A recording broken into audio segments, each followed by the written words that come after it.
Hey guys, so you've probably by now uploaded your photographs from the aperture shoot, and we are you had a chance to maybe play with the develop module without knowing what anything is, and that's quite perfect, exactly where you are supposed to be right now.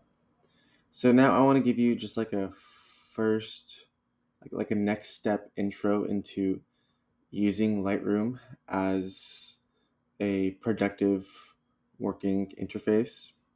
The folder for where all of our files are sourced in our Finder, you can see over here the Macintosh HD and however it is that you named your files.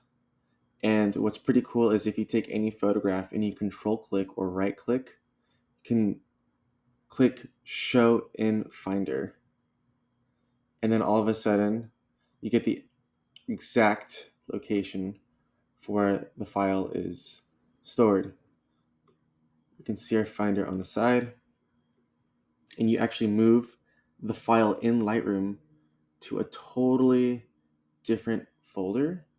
It's going to actually move on your actual Finder disk. And that means this file in the actual Apple Finder is going to be moved because it's directly tied to Lightroom. So when we click move, we notice that the file over here disappeared because it's now somewhere in my other Lightroom folder, which means it's also in a different folder in Finder.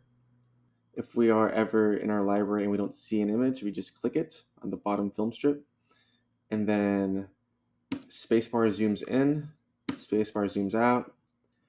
The letter F is going to full screen anything that you do.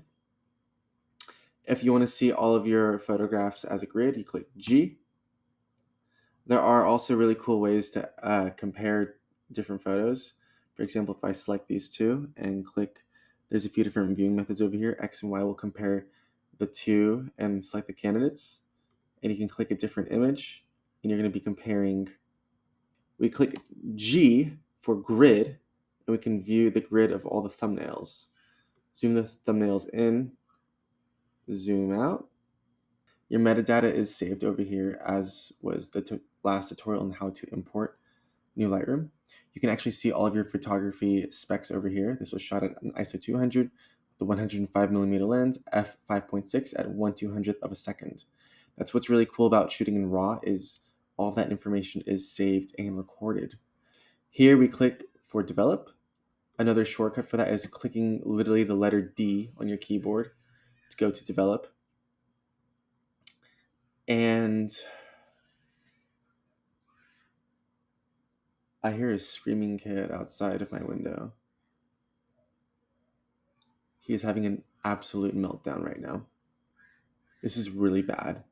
I've never heard a kid cry like this in a while. Okay, I'm gonna pause the screencast because I'm just shocked at how gnarly this kid is screaming.